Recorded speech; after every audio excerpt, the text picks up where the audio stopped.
Okay, here's part 2. You can see your video is extra long, probably because I'm feeling like I want to give you extra help, and it's really an extra punishment. Okay. Some people think youth sports are too harsh on kids, and many disagree with the statement. Okay. Competition teaches kids to work harder and faster to achieve their goals.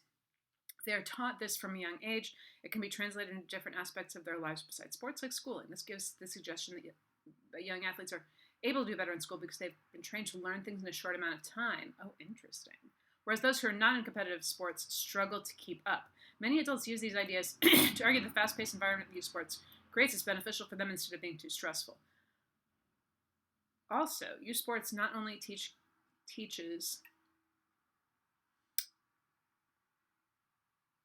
also youth sports not only teach kids. There's one little place where it's really easy to get this messed up, but sports teach. And the reason it's easy to get messed up is because sports is your subject, what you're talking about, and teaches is not right next to it. So if you had written a sentence so that sports teach kids, I'm sure you would have said teach, but yeah, you need teach there. Okay. Also, youth sports not only teach kids to handle accelerated situations, but also give kids motivation to do well in school, because if they do not, they will not be able to play the game. Okay. Also, my place. A study was done by the University of Kansas. Hey, the question whether student athletes did better than non-athletes. The study compared academic performance of athletes and non-athletes between boys and girls and between white and minority students. The results showed that athletes had higher performance than non-athletes. While the study did not necessarily prove that student athletes did better in that they were much smarter than other kids, it showed that athletics improved graduation rates, kept students in school, and increased daily attendance. Many adults argue against those who believe youth sports are too much for kids that without... See, there's another place that's problematic, because I'm like, what? Okay, many people believe youth sports are too much for kids because without the competition of youth sports, they would not be doing well in other aspects of their lives. Oh! So much to talk about here, and I need to not talk about it all.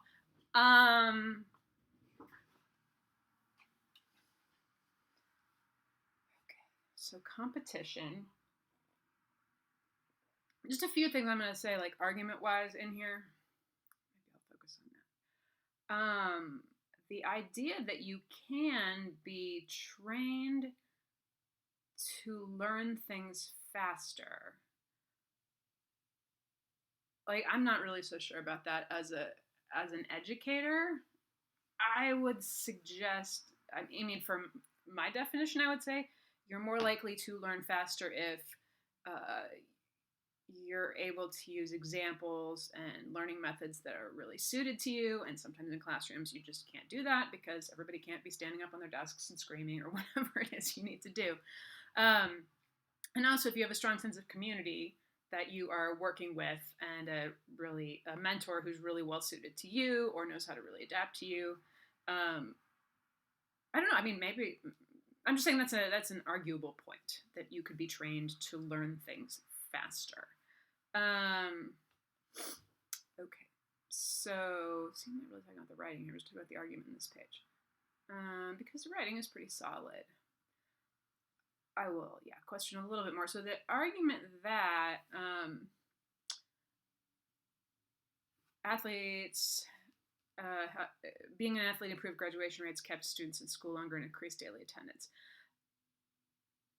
I mean, if that's the case, then why don't we have every student, I could go a lot of ways with this, but why don't we have every student get involved in the thing that they have to keep up their grades for, and that they get scholarships for?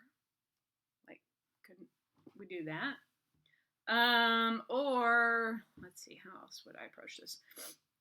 The fact that if you are a student athlete who is getting scholarship money from your sport, like you won't even be accepted if you aren't strong academically, and because they don't want you because you'll become a liability because you have to struggle with this grade stuff, blah blah blah blah. So I would just also say, like, that's kind of, I don't know. Going back through this whole thing, writing-wise, the effects of competition on students.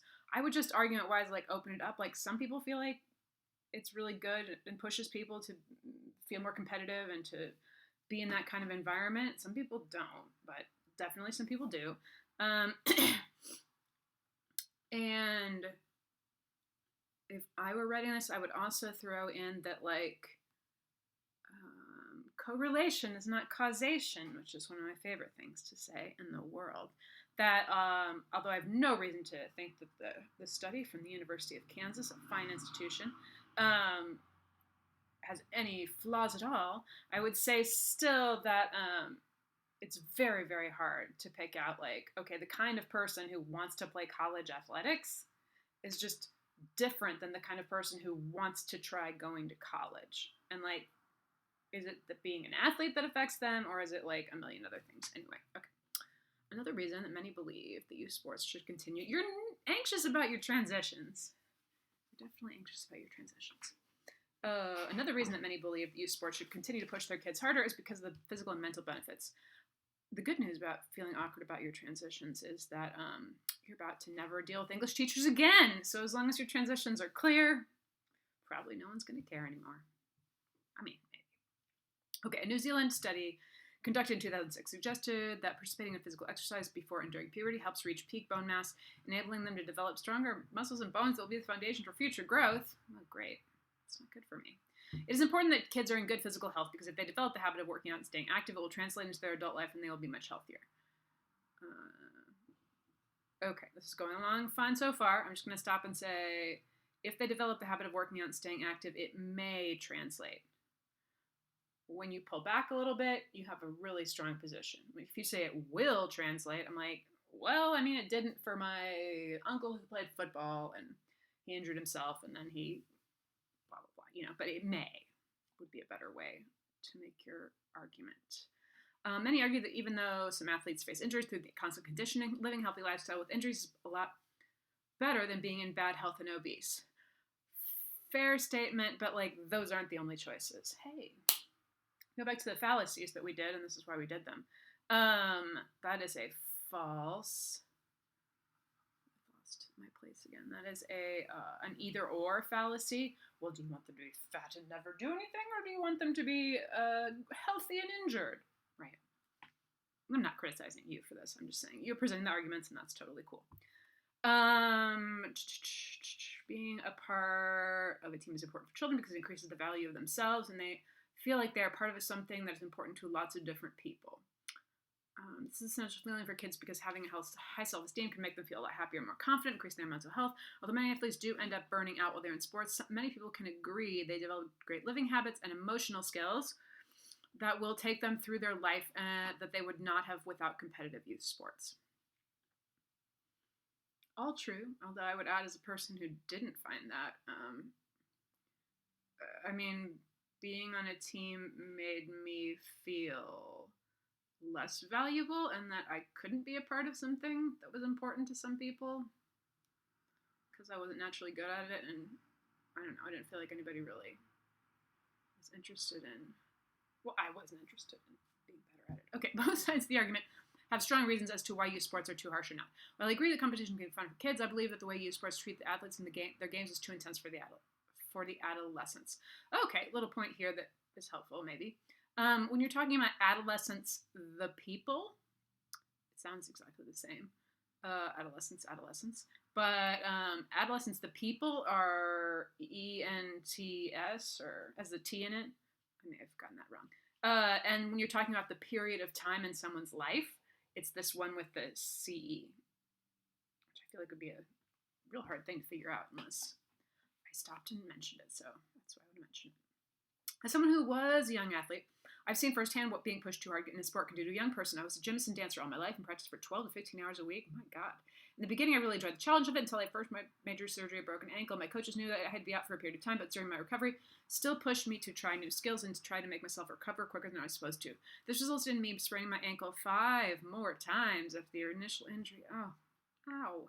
And having to get reconstructive surgery to fix all my torn ligaments and tendons from years of not letting my injury fully heal. I'm sorry to hear that. Jeez. I was only 16 when I got the surgery done. It made it hard for me to prepare in physical activity ever since. Ugh. I quit gymnastics after my first injury, but continued to dance until I became very burnt out by my senior year of high school. I felt the pressure of the 4-hour practices 6 days a week. I don't know how anybody does that, honestly. was too much for me to handle and was robbing me from other activities that I would much rather do, like spending time with family and friends. It's nice to have you weigh in since you know a lot about this. Yes, I agree that without youth sports, I would not be as active and would not have made as many great relationships with so many people. However, I do not believe that if youth sports were less intense, I would not have made those memories with people and I would be in terribly bad shape. There we go. Participating in sports is supposed to be about teaching young people how to play and have fun in healthy ways. 6 or 7-year-olds do not need to be practicing 3 days a week on select baseball teams. So here you were like, now I'll put the apostrophe in. I'm going to be like, nope. Sorry. There you don't need the apostrophe. It's not my fault. I didn't create this system. Because there you just mean 6 or 7-year-olds. It's more as if there's more than one old. That's not a great way of explaining it. Another way of explaining it would be, that's just the way it is. High school basketball players do not need to be training like they're in the MLB. Agreed. In reality, what people need to understand is that making sports extremely challenging for kids might make it seem like it will make them better athletes. However, it only causes them to hate playing when they get older. If the kids are taught friendly competition and that sports is just a fun activity rather than the most important thing, they will develop a love for it on their own and want to work hard to improve. In conclusion, I feel like we already read the conclusion. The youth sports world has more time and thought put into it than it seems to an outsider. Many believe that its competitive ways cause children to burn out of their sport and get injuries that could be easily prevented. Others think that competitiveness teaches skills that can be used at its outside daily. I feel like this is a paragraph where you're just trying to make it long enough because you've already said all these things.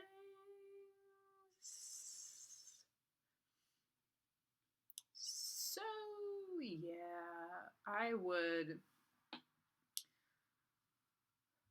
Whenever you feel like you're writing a conclusion just to make the page count, which, I mean, happens to all of us, I would ask a reader, a teacher, or yourself, like, where are some places where I didn't fully explain something, or where are some places where I could give another example when I only gave one, and I would just throw out for this paper, like, you didn't talk about football at all. Maybe you just didn't want to, open that door, because I know that opens a lot of other, brings up a lot of other issues. You didn't talk about, like, the varieties in different sports of how likely you are to get injured. I